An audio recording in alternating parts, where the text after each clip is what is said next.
I'm going to be going over today what keeps you up at night with MS. And by the end of this episode, you're going to be sleeping like a baby.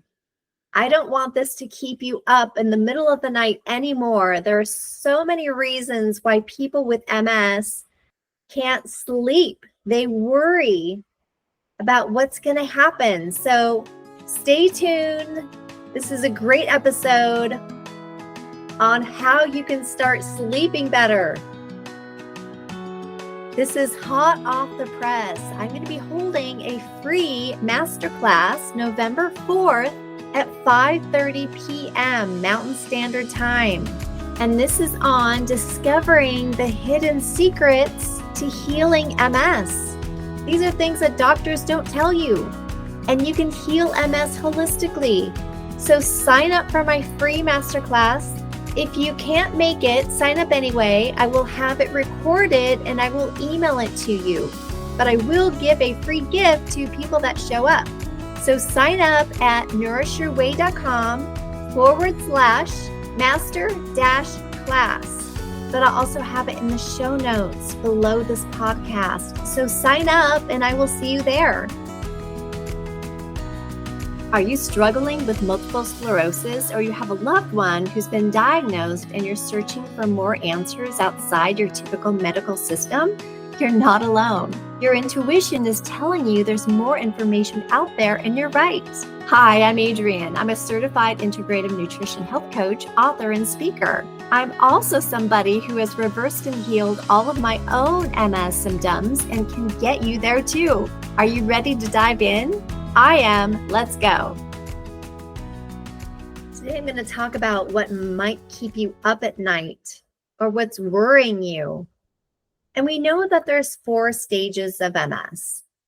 And the first one is, some doctors call it clinically isolated syndrome, which means that you have an attack or you have a symptom, but then you go back to normal. And there's kind of a wide spread between when that attack happens and then when your body heals and you go back to normal and you feel like a normal human. Then you have relapsing remitting MS, and that's characterized by relapses following periods of remission, but you have these more often and some symptoms just don't go away. And then you have secondary progressive MS. This is a stage that follows relapsing remitting. And this is when the symptoms steadily worsen, even if the individual experiences no relapses, but the symptoms are just getting worse. And then you've got primary progressive MS. This is when the disease acts quickly and moves you into not having hardly any control. These are people in wheelchairs. These are people that progress rapidly. So I'm going to go over common thought processes that people have when they're diagnosed. And they might have been diagnosed a long time ago, but they still worry a lot about these issues. So number 1, people worry and they're concerned about the disease, progression, and disability. People ask, will I lose my ability to walk? How fast will this disease progress? And MS affects everybody differently. Some people experience mild symptoms for decades, and others might face rapid progression. The unpredictability is the major source of anxiety for a lot of people. But when we get to the end of this, I'm going to tell you that you can heal. I don't care what stage you're at, but you can reverse your MS. But I'm going to go on to number 2, impact on daily life. A lot of people ask, will I be able to keep working? Can I still support my family? Will I be able to drive or travel or live independently? And a big symptom is fatigue, vision issues, and a lot of people worry about mobility problems that can interfere with their daily routine.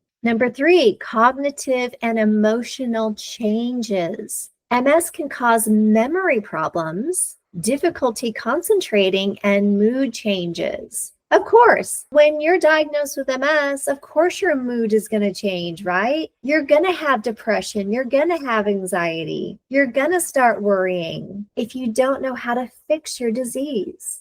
And many fear losing a sense of self and facing emotional instability. Of course, you're not going to feel good mentally, but you can heal. I'm going to continue. Number 4, people are worried about relationships and social life. That's something I worried about. I'm like, okay, well, I guess I'm going to lose all my friends. I'm going to end up in the bed. I'm going to end up being bedridden and probably in a wheelchair. That was my thought. And I'm sure that's what goes through just about everyone's thought process when they first get diagnosed. People get concerned about becoming a burden on loved ones. And yeah, I worried that my husband would have to take care of me. I thought, oh my God, I hope this doesn't happen. This is going to be terrible.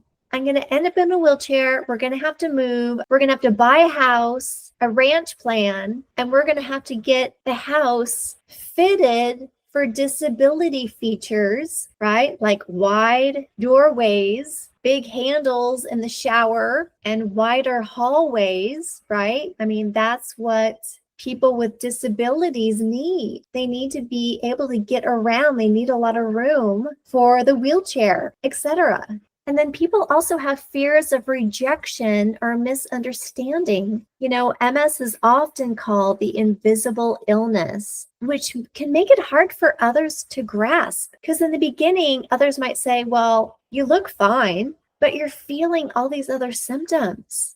And people also worry about intimacy or sexual dysfunction due to nerve damage, right? People often think, well, my sex life is gone. And then number 5, figuring how to treat yourself, treatment and side effects. How will the treatment work? The treatment that my doctor prescribes to me. What are the side effects? My God, there's side effects to just about every single drug. And I've gone over this.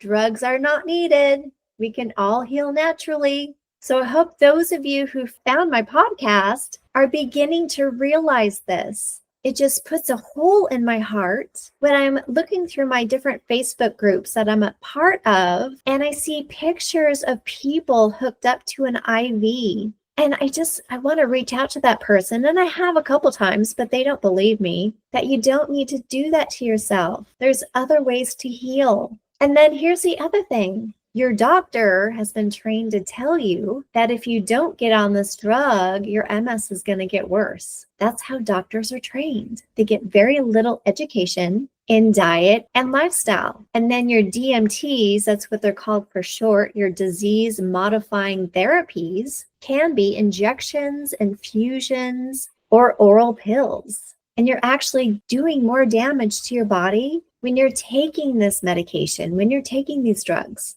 And then number 6, financial stress. Oh my goodness. So I remember after I was diagnosed, we were also kind of in the middle of changing health insurance companies.